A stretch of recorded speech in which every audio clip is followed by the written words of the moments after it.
بسم اللہ الرحمن الرحیم نحمدہ و نصلی علی رسولہ الکریم اما بعد۔ اگر دین ہی نہ رہا، اللہ معاف کرے، یہ کیا کہہ رہی ہوں، اگر دین ہی نہ رہا۔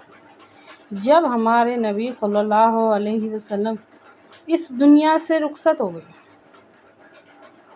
تو حضرت ابوبکر صدیق رضی اللہ عنہ خلیفہ بنے، جن کو ہمارے نبی صلی اللہ علیہ وسلم نے خود اپنی زندگی میں چنے تھے کہ میرے بعد خلافت کا کام حضرت ابوبکر صدیق رضی اللہ تعالیٰ عنہ کو سونپا جائے۔ ان کے دور میں نئے فتنے سر اٹھانے لگے۔ غور طلب مسئلہ ہے، غور سے سنو۔ زکوٰۃ کے منکر پیدا ہوئے، کہنے لگے ہم زکوٰۃ تو دیں گے پر حکومت کو نہیں دیں گے۔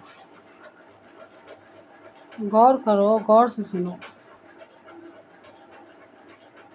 تو حضرت ابوبکر صدیق رضی اللہ عنہ چڑ گئے، یہ نہیں ہو سکتا۔ تو ہمارے جو دوسرے صحابہ رضی اللہ عنہ اس وقت تھے، کہنے لگے ابوبکر اپنے حال پہ رحم کرو،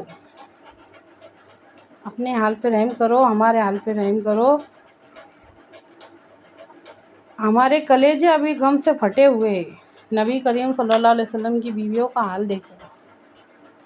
غور سے سنو، حضرت ابوبکر صدیق رضی اللہ عنہ نے کیا فرمایا؟ فرمایا مدینہ کی عزت دین سے ہے،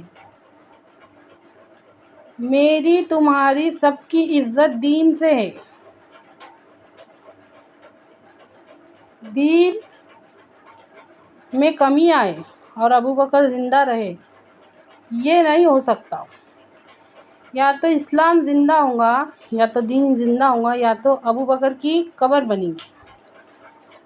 غور سے سنو، فرماتے کیا ہے؟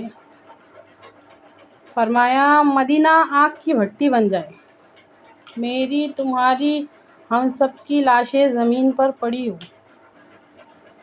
گلی کے آوارہ کتے ان لاشوں کو گھسیٹتے پھرے، ابوبکر یہ گوارہ کرے لیکن دین میں کمی آئے اور ابوبکر زندہ رہے، یہ نہیں ہو سکتا۔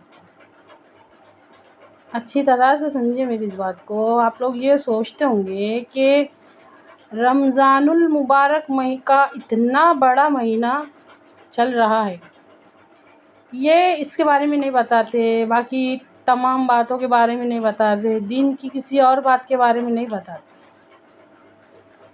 آج ہم جس دور میں جی رہے، اللہ معاف کرے، میں کہہ رہی ہوں نا کہ اگر عمارت گرنے لگی نا تو کمرہ نہیں بچاتے، اگر پانی کا جہاز ڈوبنے لگا نا تو اپنی سیٹ نہیں بچاتے۔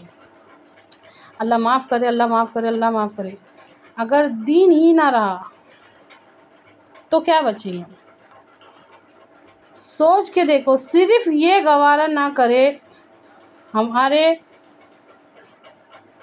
نبی صلی اللہ علیہ وسلم کے بعد جو خلیفہ بنے تھے حضرت ابوبکر صدیق رضی اللہ عنہ، صرف یہ گوارہ نہیں کرے، ذرا سی کمی آئی ان کے سامنے، ذرا سی، زکوٰۃ کے منکر یہ بھی نہیں کہتے تھے کہ ہم زکوٰۃ نہیں دیں گے، وہ کہتے تھے کہ ہم حکومت کو زکوٰۃ نہیں دیں گے۔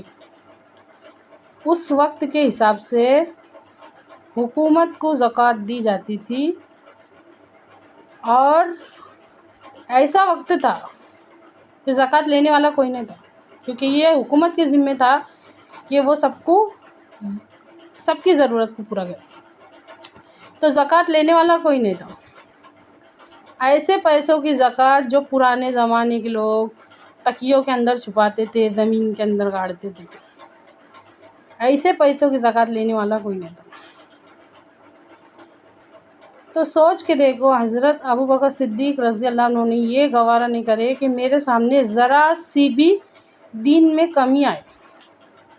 اگر تم لوگ حضور صلی اللہ علیہ وسلم کے سامنے اونٹ کے ساتھ اونٹ کو باندھنے والی رسی دیتے تھے اور میرے سامنے تم نے وہ بھی نہیں دیے، تو بھی میں جہاد کے واسطے کھڑے رہوں گا۔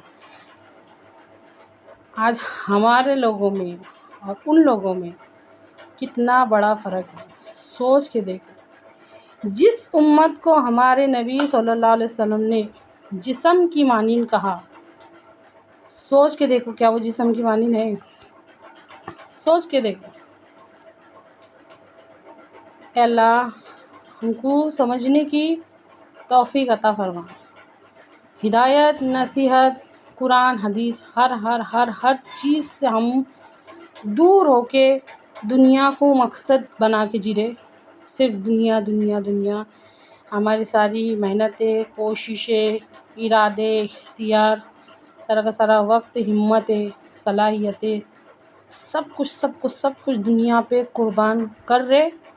سیرت نبی صلی اللہ علیہ وسلم سے سیکھ لے کے دیکھو، کیا ایمان والے ایسا کرتے تھے؟ اے اللہ کہنے سننے سے زیادہ عمل کی توفیق دے ہمیں۔